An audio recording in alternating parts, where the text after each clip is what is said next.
Guys, thank you so much for joining us on this expert call that was very, very last minute. I think it was about like 30 hours ago, Josh, that we said, right, let's do it. And you were like, let's do it like right now. This immediate second.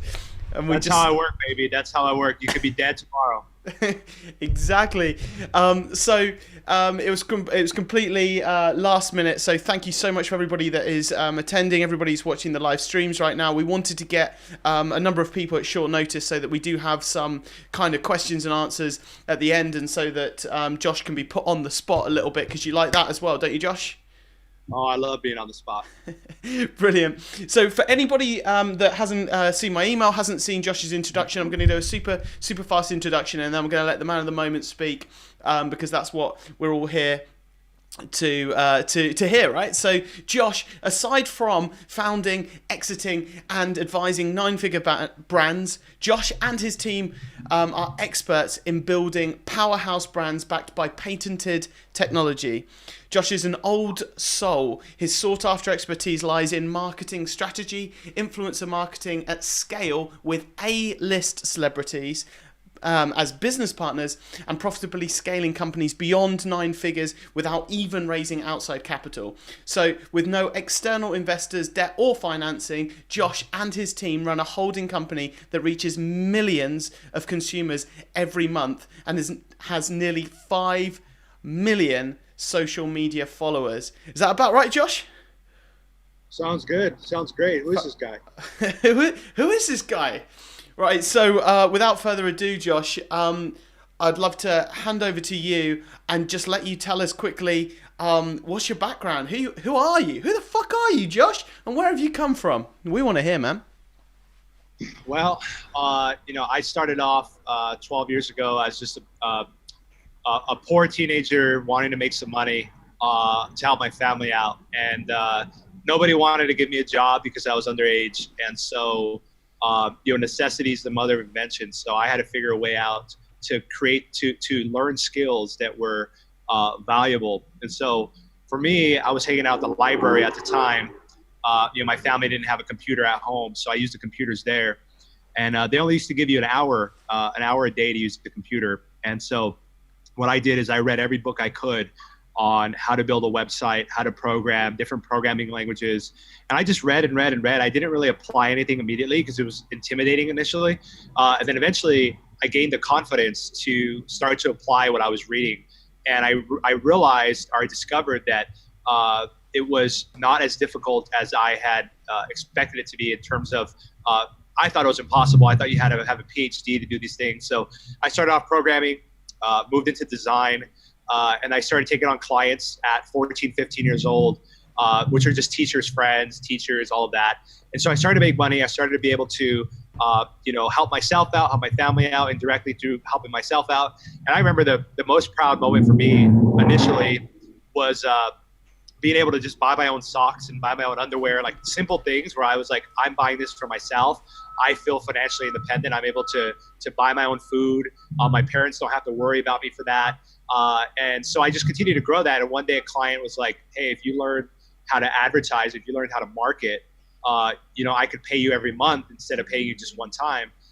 So I moved from programming to design to then sales and marketing. So I did the same thing. I read every single book that I could, watch every single video that I could find, every article, to learn copywriting, to learn marketing, advertising, Google AdWords, Google SEO.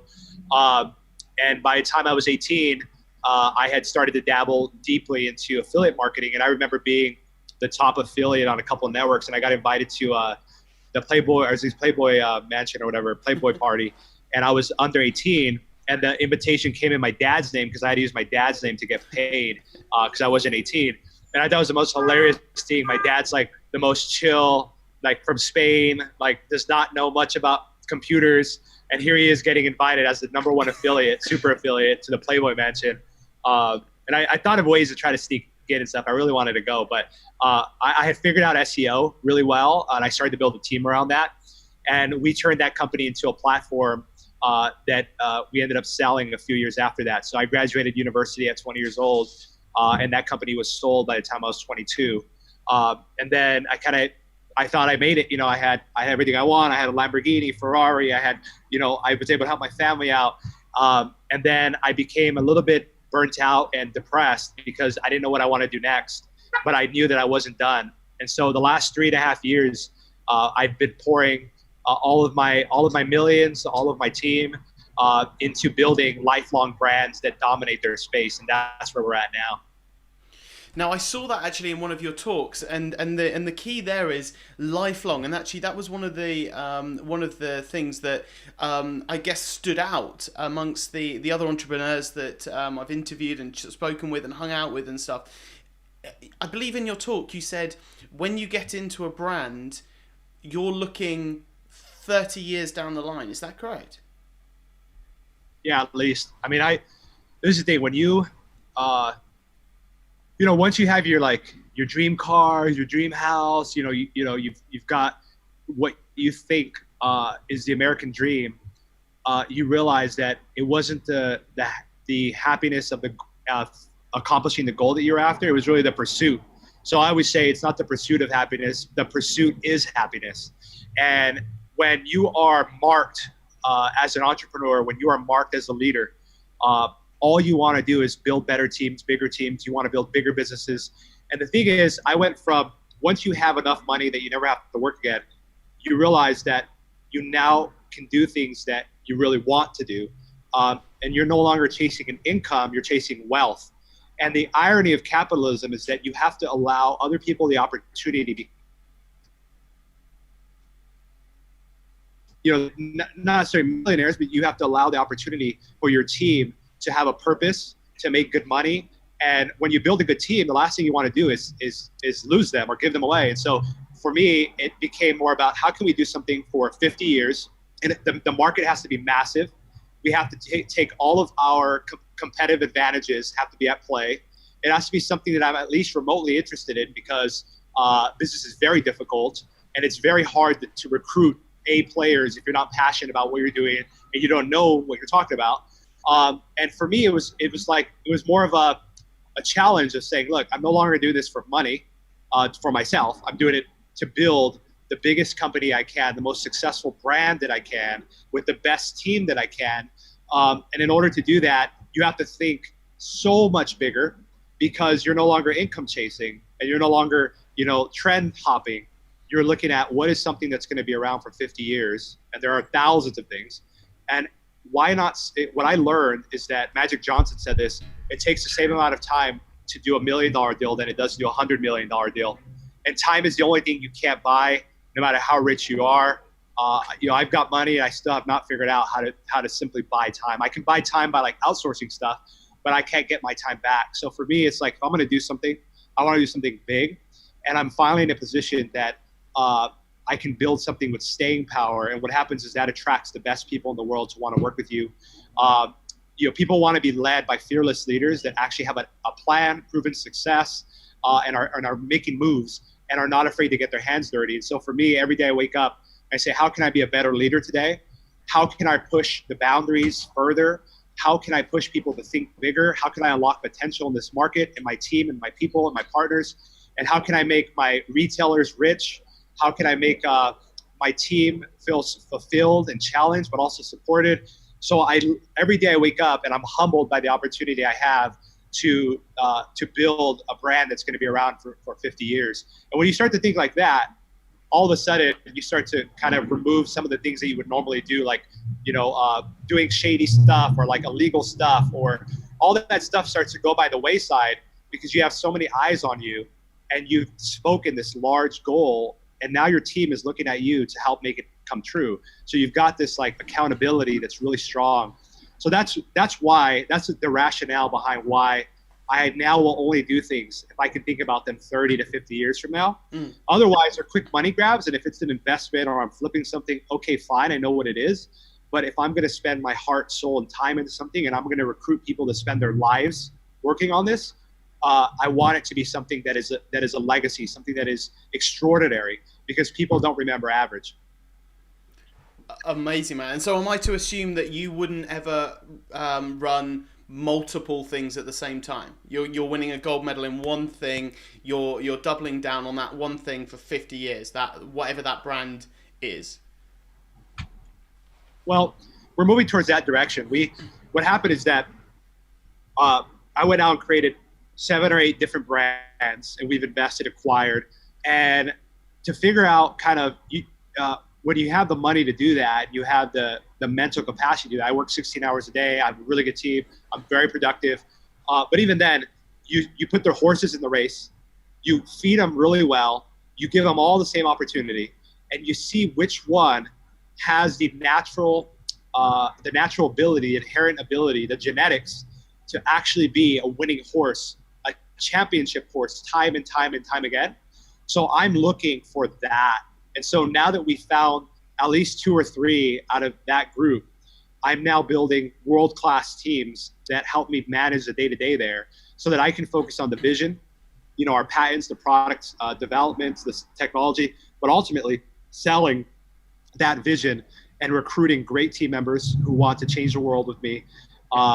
Retailers like Costco and QVC and Walmart and Target and Amazon, and flying out to them and getting those people excited about our brand because they're excited up front, but I really show them what we're building.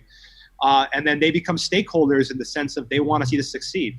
They're rooting for the underdog, and people want to see, they want to see young guys succeed. They want to see people succeed in general, and they're willing to lend the resources to do that. So for me, I'm very fortunate that I have incredible teams that I'm able to do 2 or 3 things at once, and they're all 8+ figure businesses, very profitable, great teams, and we're just scratching the surface in each one. And each one's a $1 trillion market, one's a $150 billion market, and there's a $100 billion market.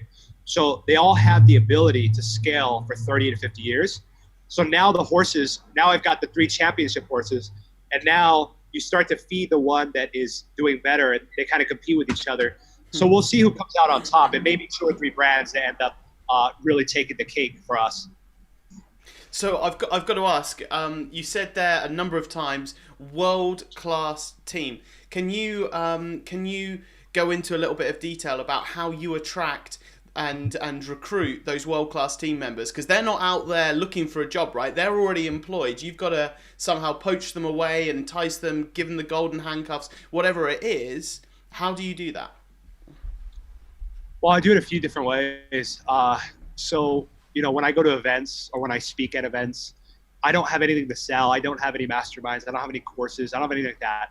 All I have to sell is the value that I bring to the stage, and hoping that other people take what I'm teaching and apply it, because I live through that. I really get a fix out of seeing other people succeed. It's something that I've always been, even in school, I've always been the leader of the group. I love to see other people succeed. I want to see us all win. So I get a real good fix out of that. But when people hear, Kobe Bryant had a change in his career with the LA Lakers, where he created the Mamba mentality, where he changed his mindset, he changed the way he spoke, and he changed the way he led, and his work ethic tripled, and his intelligent work ethics tripled. So for me, I'm in that phase of my life now where people can sense it. So the more that I'm out there with the right people, they sense it. And I get letters in the mail from people that want to join the team. And they said, Josh, I'm an entrepreneur. I never thought that I would ever work for anybody. But after seeing your presentation, or after seeing the brands you're building, or the way that you market, I had someone call me the other day because we sponsored a huge fight, UFC fight. We were all over the place, and I got calls left and right. And they're like, you guys are fucking marketing geniuses. I don't know how you do it, but I want to be a part of that. And a lot of times there are entrepreneurs that say, I feel like I would never work for somebody, but if I was going to work with somebody, it'd be for you, because I can grow 100 times faster working with you than I can on my own. And so just putting that out there into the world, and also walking the walk. So I can't just be out there and saying, we got a great brand. No, you have to put your money where your mouth is. You have to create the best products. You have to get the best celebrities. You have to get the best retailers. That starts to attract, because what happens is, just like you see a girl, just great looking, she's working out, she's smart, she's doing her thing.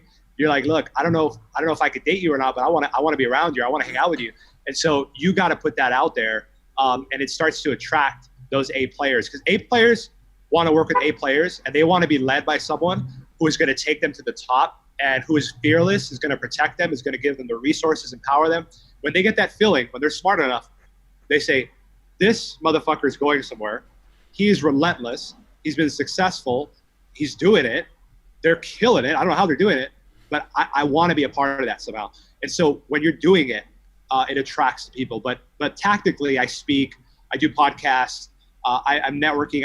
I always ask people, they say, Josh, how can I repay you? I said, look, if you've got, the only way you can repay me other than applying what I teach you is if you know someone who is just a rock star killer in their field, and they're looking to change the world, let me have a conversation with them. Or if you have a retailer or an affiliate or someone who is just crushing it, but is not feeling that fulfillment, or they're feeling a ceiling, I'm here to break that ceiling and push people to new heights. And that's what the best leaders do. They unlock the potential that sometimes people didn't even know they had inside of them. And that's what I'm focused on doing for the rest of my life. Amazing. So, so your main incentive there is actually you yourself, right? So you're going to help them realize that growth. That you're going to help them realize that potential personally. Yeah, it's for example, when you start to recruit really good football players, other football players want to join the team because they're like, okay, this guy I look up to is working with Josh.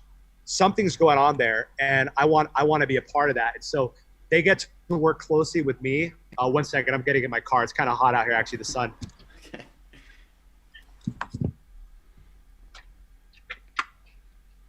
So I live in Arizona, but the sun is crazy. Nice. So okay, cool, man. Okay. So right, so changing pace for a second, because I know we've got a lot of questions, and I know a lot of the audience watching this are going to be in e-com. So just changing pace for a second and switching to some tactical tactical things that people can use right now.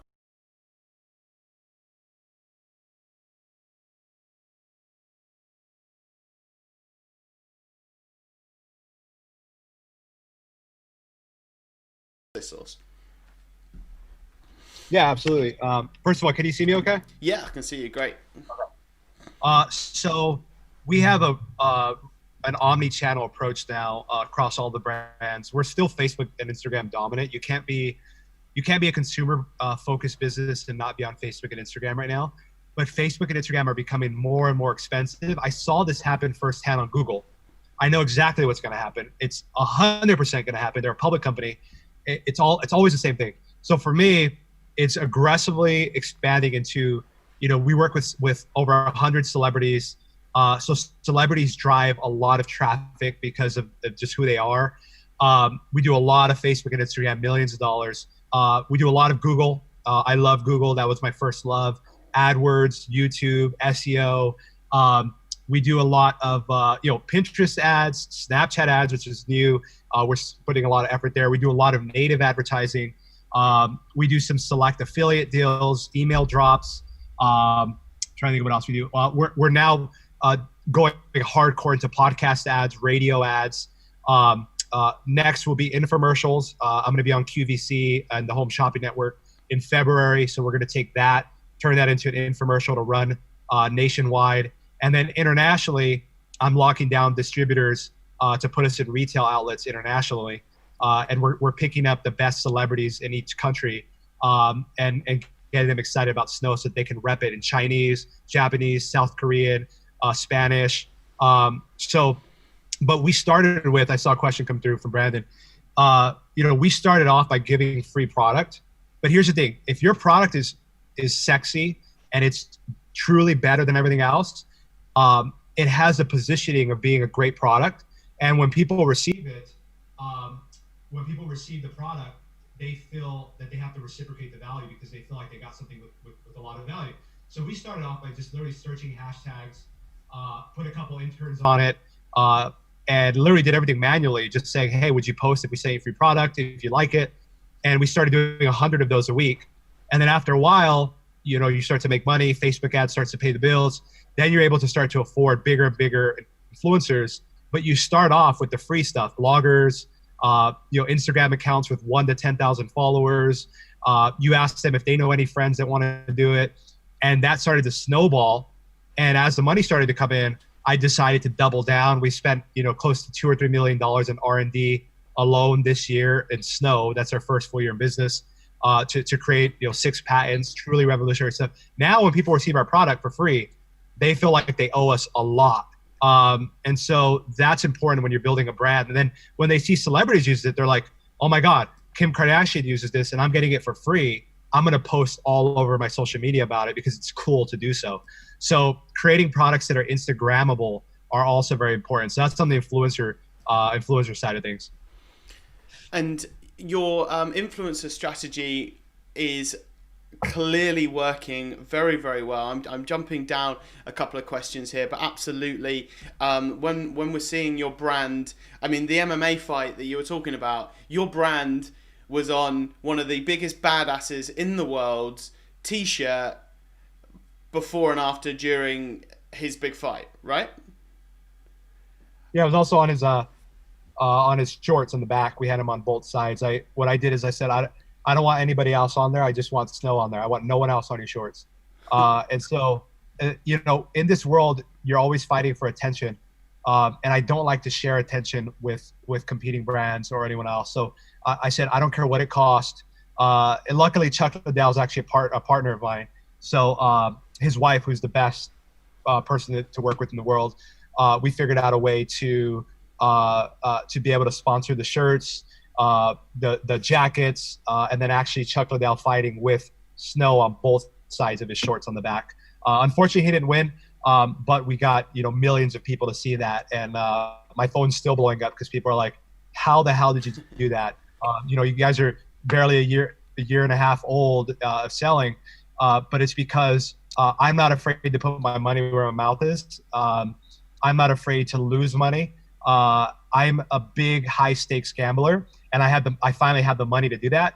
And we have a brand that we're going to protect and we're going to pursue it. Come January 1st, we're going to start to enforce our patents. I've got some of the best lawyers who are joining our board, and their only job is to take down anyone that looks like us, acts like us, and doesn't pay us a licensing fee. And little do a lot of people know, a lot of companies out there are actually paying us licensing fees for using our formula, for using our technology. Nobody has it all in one like we do. We'll never license that out completely. But I'm not opposed to getting paid, for our intellectual property if other people want to grow that out. So we're doing a lot of that work as well right now. We're talking to, Invisalign, a bunch of, I won't name the rest of the companies, but some of the biggest companies you would know, they're either already selling Snow's products under the table and paying us licensing, or they're going to. And if they don't, we can shut them down because we're globalizing our patents. Wow. So going back to the influencers for a second. So we've got guys on this call that are doing 5, 6, 7, 8, 9 figures. In terms of a sort of general approach to getting as high up the ladder in terms of A-list celebrity influencers as possible, what would you say your top 3 tips for winning the best influencers are at this moment? Well, if you don't mind answering that. Yeah, no worries. So I would say you have to make it a win-win-win. And win for the brand means that it's a good brand match. It matches your target audience, that people like the person that they're following. There's got to be affinity. There's got to be authenticity around it. And then it's got to be a win for the celebrity themselves. They should ideally be a customer. They should ideally make them a customer if they're not. They should ideally generally like the product. And I have the celebrities tell me, what do you like about the product? Show me your before and afters. And we're collecting before and afters from A-list celebrities. No brand has this. And it's literally like an A-list celeb before after. And we're putting them on our ads, we're putting them on our packaging and everything. Then it has to be a win. And by the way, it has to be a win for the celebrity in the sense that it matches their brand. They don't want to cheapen their brand. If they care about their personal brand, they want to know that it's a real company, it's a real product. You guys aren't going anywhere, and you guys are doing big things. So I try to get them on the phone, and I try to explain to them the vision of the company, where we're going, and why I think they're a good fit. So that could take hours sometimes. I'll fly out and meet with them. I was just with Rob Gronkowski in Boston, for the New England Patriots, in LA with Chuck Liddell. I mean, getting in front of them and getting to show them what you're creating gets them excited, and they're willing to do deals for a fraction of the cost if they know that you're going to be around a long time. It's not going to hurt their brand. Then the third win is on the manager side of things. The manager has to make money. The manager has to get paid. So I always try to cut special deals with the manager, special deal with the celebrity, and then sell my team on why we're doing this deal and why it makes sense. And I never look to make money from working with a big influencer, ever. And if you do, you'll never work with big celebrities. Because if you look at it that directly, this is not Facebook ads. You can't see an ROI directly. It just doesn't work that way. I see the ROI in having the biggest retailers in the world now wanting to carry our product exclusively, the team members I'm able to recruit, and the more celebrities that want to work with us, because it's a snowball effect. That's where I make my money. And I make my money on Facebook ads and Instagram ads and SEO and retailers and wholesale deals, selling to dentists. That's where I make the money. And I pour it all back into creating better products, more patents, more big marketing deals, and recruiting bigger and better celebrities. Next year, we have some of the world's top celebrities lined up, including some dead ones, which are massive. Some of the biggest celebrities ever to walk the earth are going to be representing Snow, and we have customized products specifically for them. So it's not just them holding a Coca-Cola can, it's them holding a special flavor of Coca-Cola that they helped create so that they can share that passion with their audience. And that includes generally licensing fee, licensing revenue, so royalty, cash up front, cash over time, sometimes vested equity if they stay around for 4 years. So celebrities want to learn the world of business. They want to learn how to monetize their celebrity. And I figured out how to do that while making the manager rich, the celebrity rich.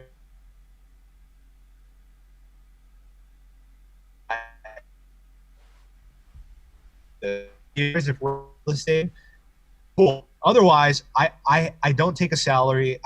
My companies. I'm doing this because I want to build something huge. So that's how I go about going those big influencers is, are they a good match? Can I get them on the phone? How can I make the manager happy? And once I take care of everybody, I'm back. And they're like, oh, my friend Jennifer Lopez was just at my house. I showed the Snow system. She'd be interested. And now they're selling to me, Jennifer Lopez, right? It's like they're selling to me versus me having to sell to them. And that happens much more quickly than you think if you got the balls to do it. That's phenomenal. And just that tip alone where you said making the manager rich as well.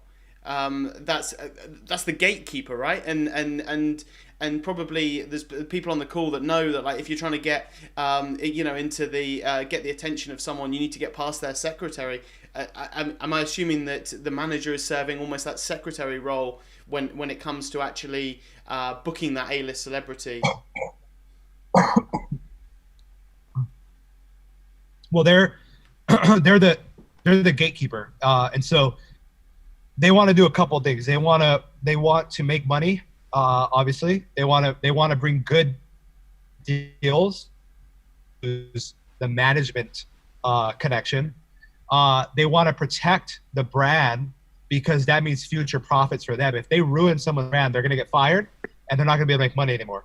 So if we can hit those in one conversation, and a lot of times that means doing a separate deal with the manager and saying, hey, I'm gonna pay you a little bit of money under the table if this goes well. Or, hey, you got a couple other people you're managing, let's do a group deal. Let's make sure you get paid. Let's take your management fee outside of the talent fee, and let me pay you like you would on $1 million deal, but get it for me for $100,000.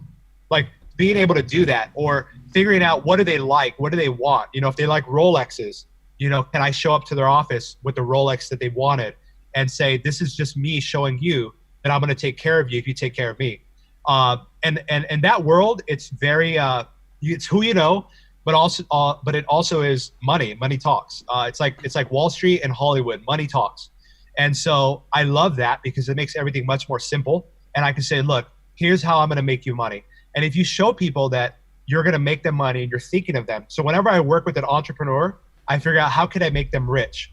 When I work with an employee, I figure out how can I make them look really, really good. When I work with a manager, I think of how can I make them a lot of money over time and for them to feel good about bringing me their best talent and their best deals. That's what I'm thinking of versus how much is it? I want you to rep this product, and then if I'm negotiating with them just on price, I've never been on the phone with them, I come off as just another random person, and they're not going to treat me with that respect. So I get in front of them, I hop on a plane. I don't care if it's the middle of the night. I'll hop on FaceTime with them. I don't care if I'm sleepy and I have to wake up from my sleep and get on a plane. I will do it, and I will get in front of them, and I will show them how I'm going to make them rich. I will prove it to them. And a lot of times I'll bring, my backpack will have, stacks of hundreds in them, and I'll bring cash and give it to them right there with no expectation. And I said, look, here's just for me to me. Here's $5,000 for taking an hour of your time. I know it's very valuable. Whether we work together or not, I want you to know that I value you, and I hope we can figure a way out, to work together. And that type of just rawness, that transparency, has been huge. And sometimes they take the money and we don't work together directly, but then they'll go and get me Madonna's agent, or they'll go and get me Sephora retailer, or they're thinking about me in that aspect. And sometimes they never do anything, but at least I know that I'm compensating them for their value as opposed to just draining their time, because they get pitch deals all day long. So it's like, how are you going to stand out? It's all about marketing and sales. How are you going to stand out? And I said, look, no one pushes more units than I do. Nobody has a bigger vision in this space than I do. Nobody is already rich like I am and 25 years old, where I have no pressure other than to build something massive. I'm not doing this to buy a Lambo. I've had it. I'm not doing this to make money. I have it. I'm doing this to build something massive and to make a lot of people rich. And if you like money and you like building a long-term brand, let's work together. That's what I told the managers. I said, look, I'm going to protect you. I'm going to make you rich. I'm going to take care of your talent. I'm going to bring you deals. You're going to bring me deals. If you want to rock and roll, let's do it. Otherwise, if you're going to treat me like another client, I don't want to do this. And there's 100 other celebrities I'll go after.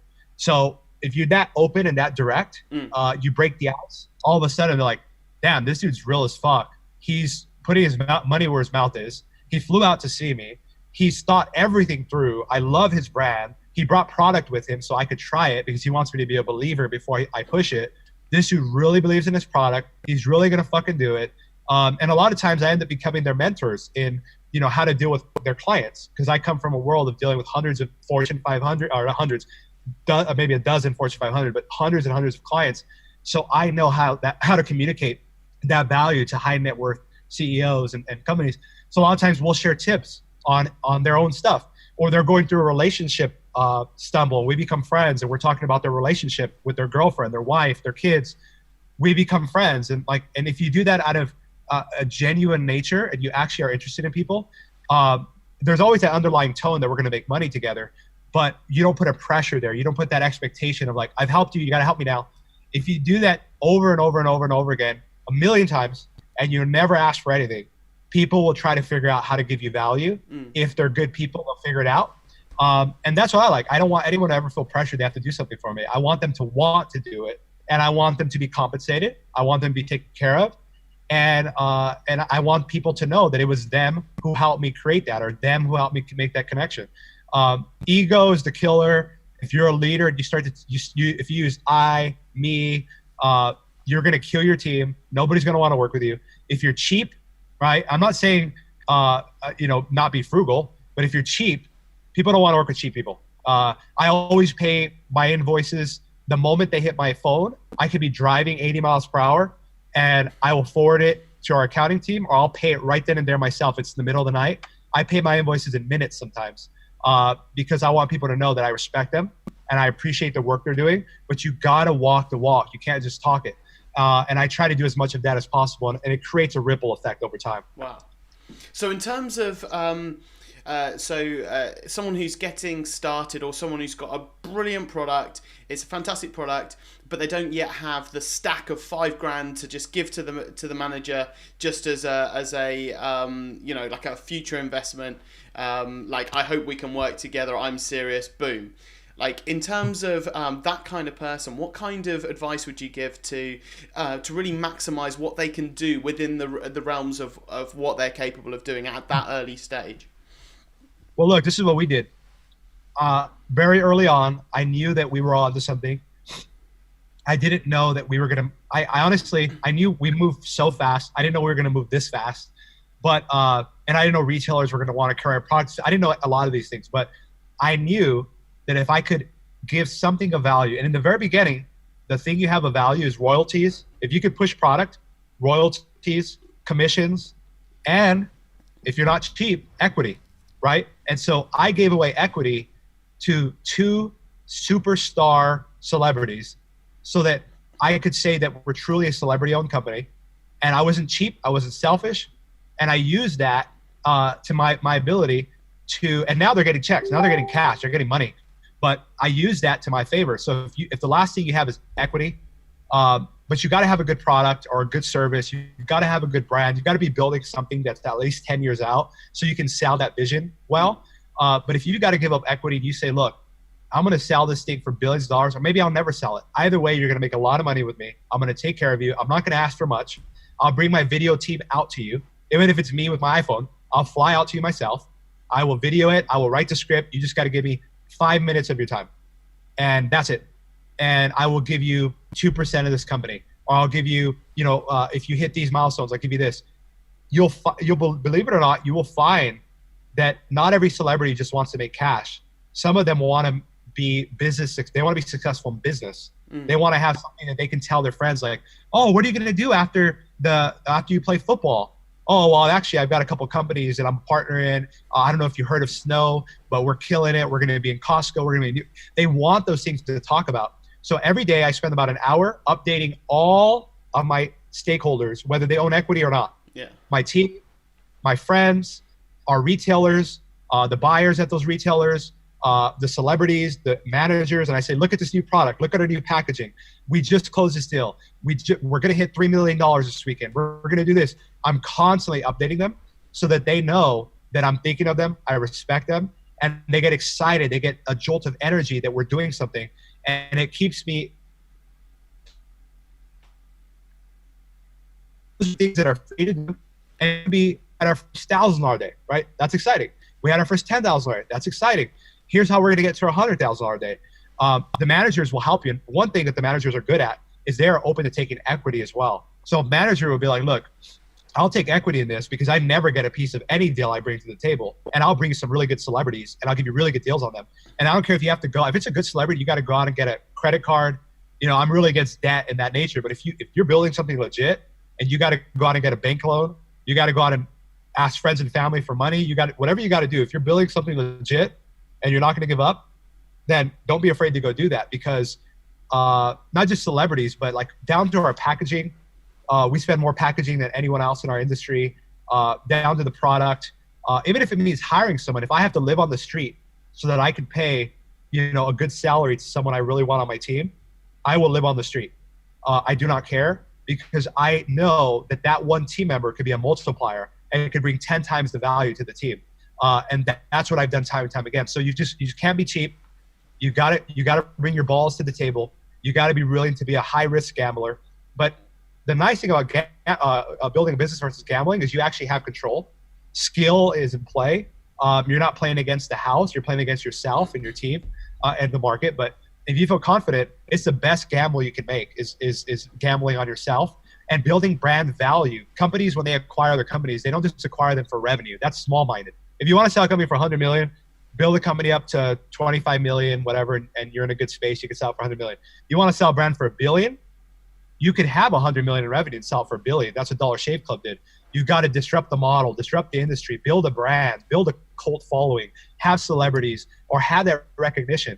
That's what companies pay for. They pay for goodwill and brands. They don't just pay for balance sheets, especially in the $1 billion range. So that's how you have to think now. And you start by giving product away for free. You start getting that snowball rolling as fast as you can. Get an intern to oversee it. Get a freaking Filipino virtual assistant. It doesn't matter. Brand value, if you want to build something, entrepreneurs become wealthy really one of two ways. Through the business. So if you cash flow the business, you have a lifestyle business, that's great. You can cash flow, great. Or when you sell the business. But every person I know who is uberly successful, my mentors, they've all gained money by selling it through IPO, acquisition, merger, something like that has created tremendous wealth for them. And so for me, it's like, I want to build a business that's sellable, but I never want to have the pressure to sell it because I'm young. And I don't know what I would do if I sold it other than become an investor. Maybe that's good enough. But for me, it's like, I'm not in a hurry to sell it, but I'm always thinking, how can I build something that's sellable? And in order to do that, you got to be willing to give up some equity. You got to be willing to give up equity to celebrities, managers. You've got to be willing to take out a loan and drop 50 G's on a celebrity that matches your brand perfectly, that is going to take you to that next level. And hopefully you're able to run Facebook ads, Instagram ads, other stuff to make the money there to pay the bills. But you should never have money in your bank account if you're building something of true value as an entrepreneur. You should never, ever have money in your bank account. If you do, one, you're paying taxes, sucks. Two, you're not believing in yourself enough. You're holding back. Why are you holding back? I can show you how to spend the money, but you got to invest it right. And investing in your brand is never a bad move. I couldn't agree more, and also I'd add to that as well. If you've got money in your bank account and you're making like 2% interest, I mean, even there, right? Like I get what you're saying. Like you should be reinvesting it into your business all the time. But like as a side note as well, like even if you're not running a business and you've got a ton of money in your bank account, that's a bad move anyway, because you can get a lot more than 2%. By investing somewhere. And I think personally I echo what you're saying, that actually the best investment is in your thing, right? You're going to see the biggest return from investing in your thing that you believe in and practicing what you are preaching here. We've got loads of questions coming in, Josh. Can I just at this point get a feel for how much longer you're able to stay and help us? Yeah, I've got maybe 10 minutes left, so we could go through some questions. The last thing I want to mention, because you brought up a good point, when I buy a Lamborghini or I buy a nice car, whatever it is, I'll tell you my trick. I buy it cash, right? I buy it with 1,000 miles on it, so I don't pay the depreciation. And I go back to the bank and I say, give me my money back at 3%, which is the cost of inflation. And I get that money right back and I put it right back into the business. So anytime I'm making a move, I'm always thinking, how can I put more money back into my brand, back into packaging? So if you develop that mindset, again, don't be cheap, right? Don't reuse toilet paper. But I'm saying that type of mindset is what is going to make you successful, because then you're not worrying about, because a lot of people think, oh, I'm making money now, I've got to have a nice car, I've got to have a nice place, I've got to spend all my, now you've got this lifestyle, then you start getting greedy. You don't want to hire people that cost a lot of money, because you're like, oh my God, I could do it. Or, that means that I'm going to have to sell my Lambo because I'm going to hire this great employee. Hell no, I want to keep my Lambo. I'd rather do the job. You start to think small. And so the sooner you start to think big is when your life starts to change, the way you act changes. And people feel that. A players feel that. They're like, this guy's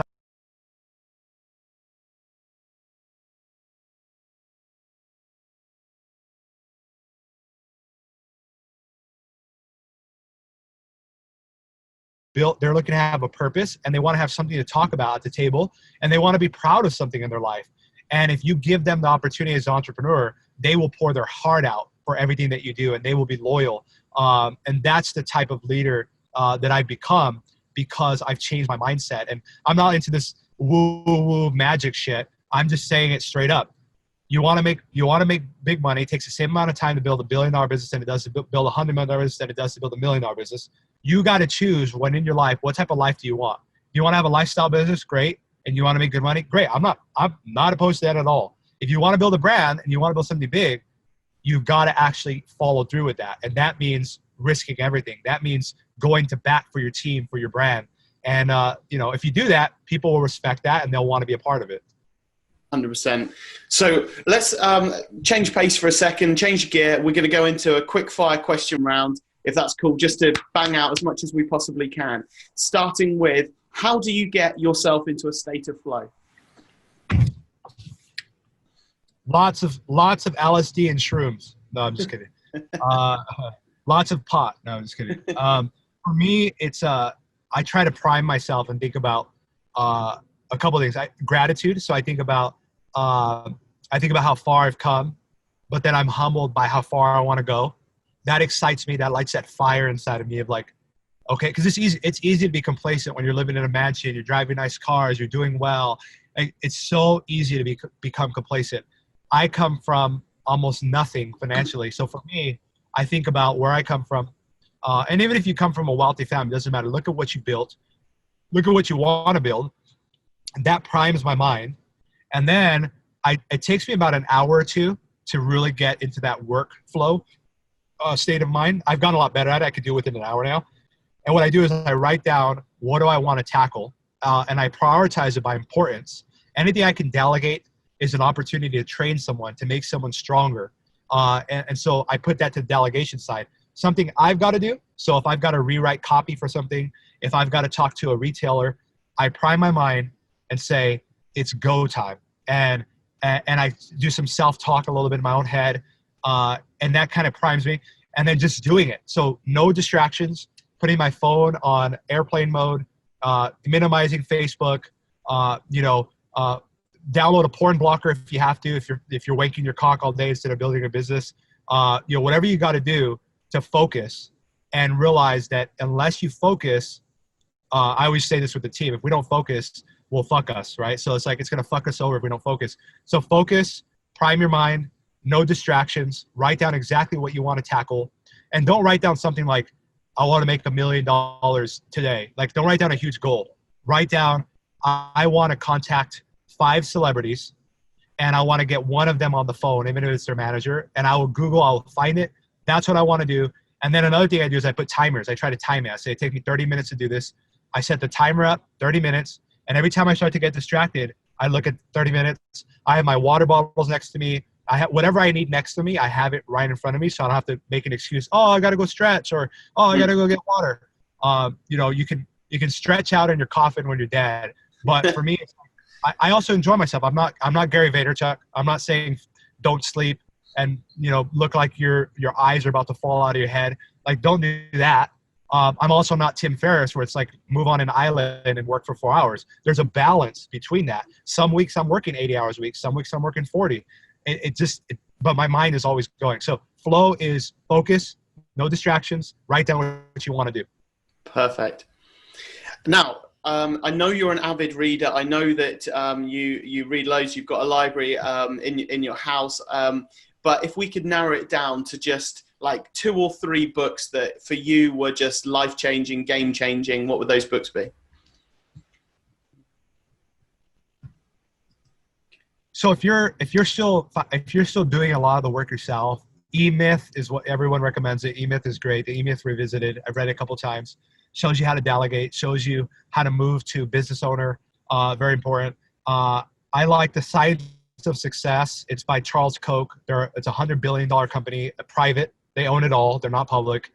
And they built it from less than $1 billion to $100 billion a year in turnover themselves. And they are very powerful politically in every way. And it's really run by one guy, Charles Koch. And he wrote a book called Science of Success. He has a couple other books. He teaches market-based management, which I really like. I take different elements from that. Principles by Ray Dalio. That's a hot book right now. A really strong book on understanding the principles of growing a business, growing a team, about transparency with your team.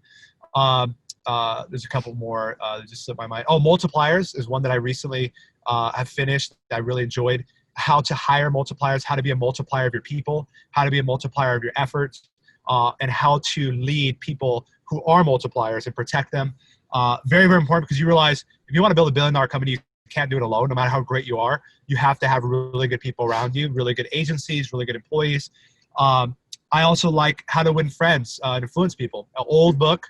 I have one of the first editions in my library about how to deal with people, how to show respect to people, how to be liked genuinely. So none of that NLP bullshit where you're like saying certain words to trick people and this hypnotic bullshit. I don't follow that. I don't. You got to talk to people real straight up. Tell them what you want. Say, look, I'm meeting you because I think there's a way that I can make money off you. And I'm not sure how that's going to happen, but I want to make sure that you're also able to make money. Can we talk about that? Is that okay if we talk about money? And they're like, yeah, fuck. Breath of fresh air instead of small talk bullshit and never following up. It's like, look, I'm not going to follow up with you because I don't sense a way to make money here. But if something changes, call me immediately. They're like, wow. Like, no one's ever told me that. Instead of like, let's grab coffee again. Like, let's follow up. Yeah. What's your business card? It's like, no, that's one reason I don't have business cards. Because if it's meant to happen, it's meant to happen. And people can find me. I can find them. And we will make it happen. And generally, I like to do the deal right on the spot. If I got my laptop, I say, what's your PayPal? I'll send you the money right here. Let's get it done right now. You've got 30 minutes. Let's do it right now. I've done that with celebrities. I pull out my phone and say, let's do the post right now. Why are we waiting? Why are we going to schedule it later? I might be dead tomorrow. Let's do it right now. I've got the money. Let's go. So that type of mindset has been important for us. And I learned that from books, right? I learned that from reading thousands and thousands of books. I listen to Audible. I read the book. I listen to podcasts. I'm always on YouTube. And the last thing I'll say on that is it has to be timely. So if you're reading random shit, good for you. I like to read random shit too. But we don't have time for that. If I'm struggling with something of hiring people, I'm going to immediately go to Amazon. I'm going to find the 5 books that are best on hiring people, like Good to Great. It's a phenomenal book. And I'm going to grab the book, grab the Audible, read it. I'm going to next day deliver it to me. I'm going to put my headphones on. I'm going to block out my calendar, and I'm going to tear through that book in 2 times speed in 3 hours, taking notes along the way. And I'm going to figure out a plan when I go and take a shower after I read a book usually, and I'm sitting in my steam shower, and I'm thinking through how am I going to activate what I just learned. Otherwise, I'll store it for later and put it in my hard drive. But I like timely stuff. I like to implement it right now. Otherwise, reading like, blah, blah, blah, all this random shit, it's great, but you're never going to use it. Unless you use it, you lose it. So I'm always trying to figure out how can I use things instead of just sitting there and listening to NPR for the fuck of it. For me, that's not exciting. I get my joy out of implementation.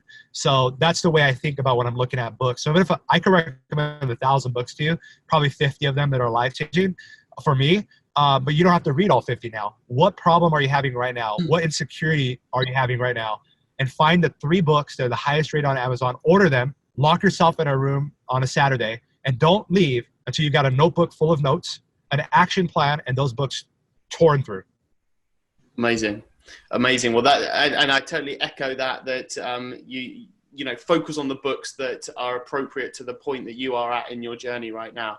But the books you've mentioned as well are epic. I've read all of those. They are spot on. So in terms of advice, right, external to books, like from actual people, from your mentors or from other people in walks of life, what's the best advice ever given to you? So I like to push myself a lot. I graduated university in 2 years with straight A's, running my $1 million business. I'm always pushing, but I hang out with my mentors are, in their 80s, some in their 70s, and they're very successful. One of them is partners with Warren Buffett, and I see him on a weekly basis. Anyway, he looked at me and said, if I had the internet, if I had the opportunity that you did, and I was as young as you were and had the traction behind me that you did, I would not be sitting here even fucking eating. Like I would be going. And when I see these 82-year-olds, they're still working. They're filthy rich, but they're working because they love what they do. They're reading more than me. I mean, I read a lot, and they're reading more than me. They're implementing more than me. They're traveling. And I see that 82 years old, that makes me feel that I've got to think bigger. I've got to act bigger. I've got to step up my team, step up myself as a leader, and I've got to be willing to put my money where my mouth is and think longer term. So for me, the biggest advice has been think bigger, think longer term, put your money where your mouth is, and build something that truly has value. And that's what my older mentors taught me. And sometimes it took them 40 years to figure that out. And now they're incredibly successful. But if I could harness that at 25 years old, for them is exciting because they get to live through me.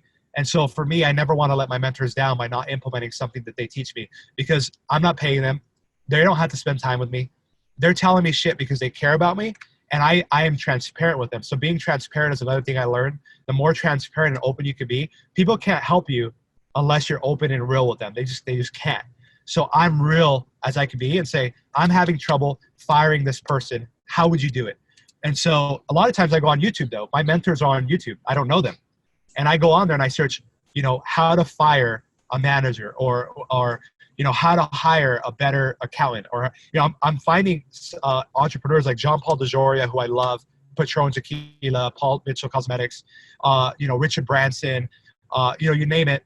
I'm looking them up and I watch every single interview, every single podcast, every single seminar, everything I can find on them. I swallow it all up. And then I now have a piece of them inside of me. And so I can think, what would Richard Branson do in this scenario because he's gone through this? Or what would Steve Jobs do here? And I remember his speech What would Alibaba, when Jack Ma had his speech, when they made $0, nobody thought they were going to be successful. And he sat there with his team and gave them the vision. That's what I channel, and that's from YouTube. I don't know Jack Ma, but that's what I've learned from mentors is thinking bigger, think longer term, put your money where your mouth is, build a great team, don't be egoistic, share the success with your team, share the success with your stakeholders, with the public, with your customers, and be relentless and work hard.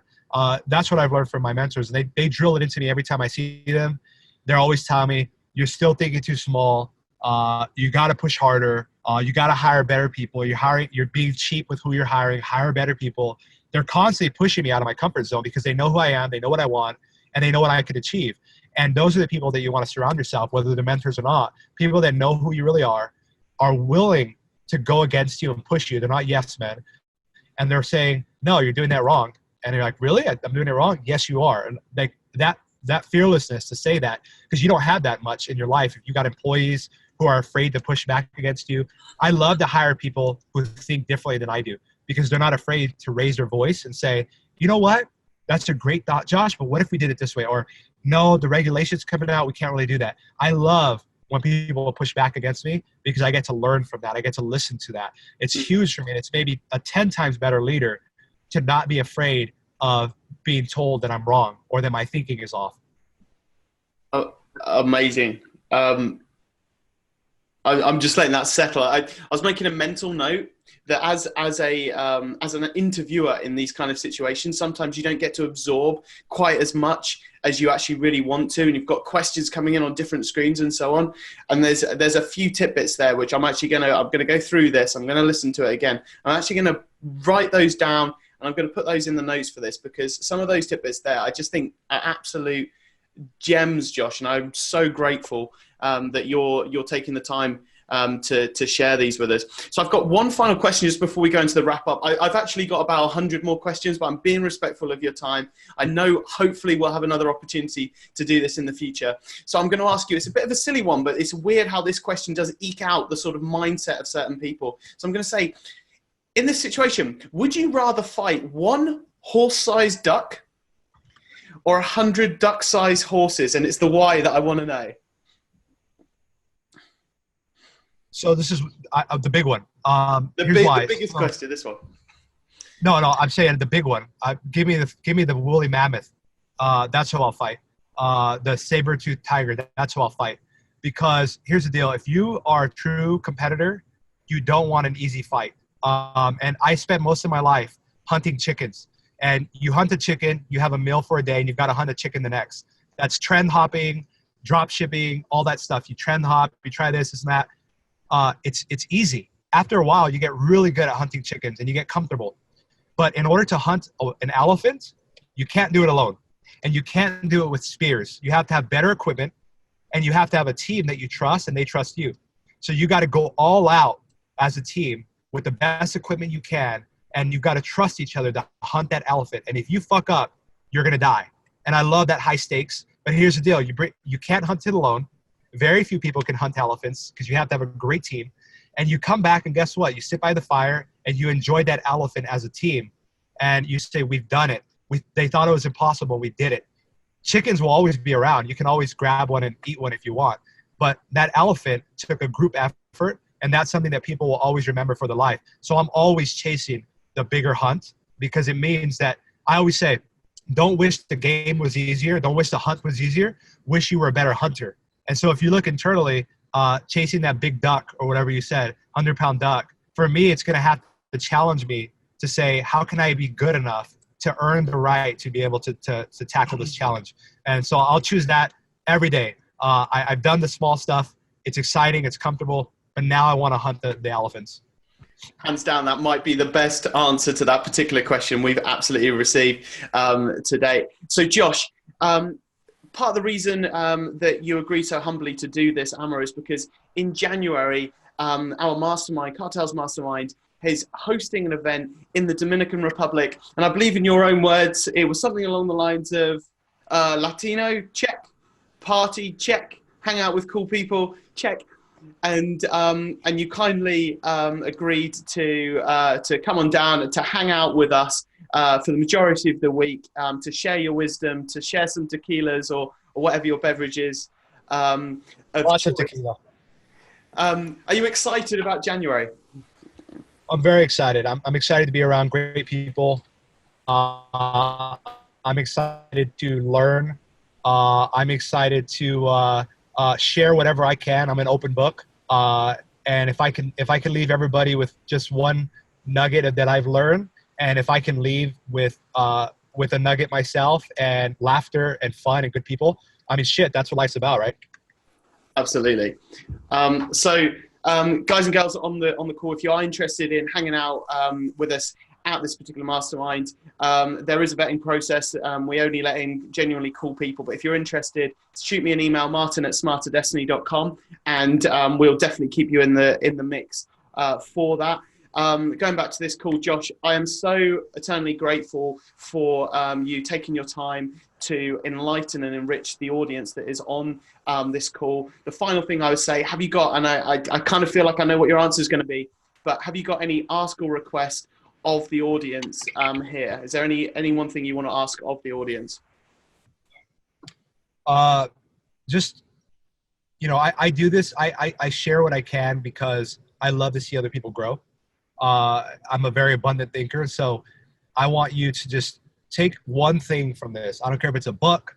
I don't care if it's whatever it is, and apply it. And even if it's just mentally, like sit in the bathtub or sit in the shower for an hour. I don't care. And just think about how can you 100x what you're doing? How can you think bigger? And if that means closing down a business, if that means selling a business that you're in that you can't be in for 30 years, sell the business. I never regret selling any one of my businesses because it allowed me.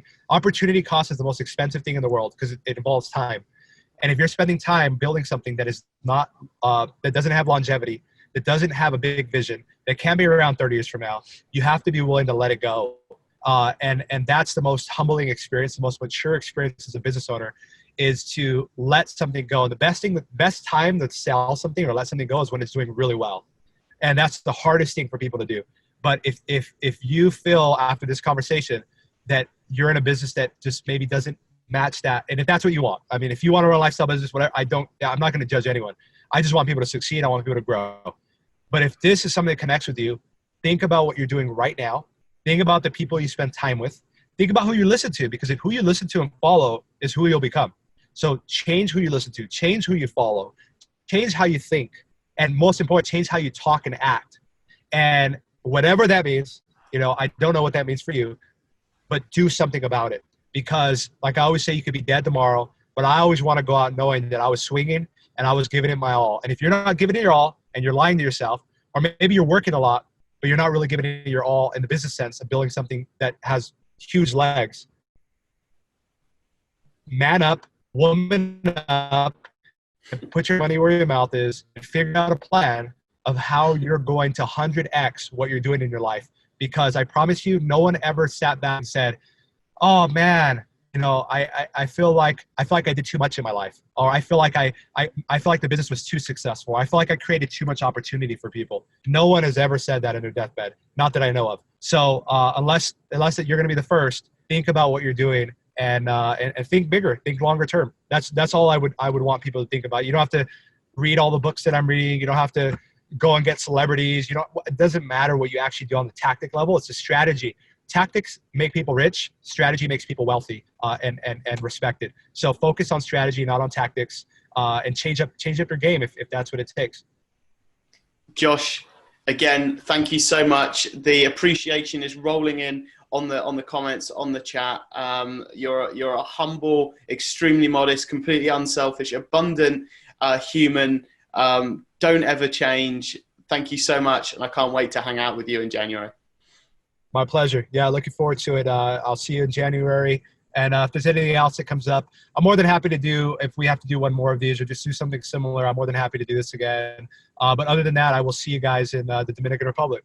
Fantastic. Appreciate it, Josh. Enjoy the rest of your day. Thanks. Cheers. Bye.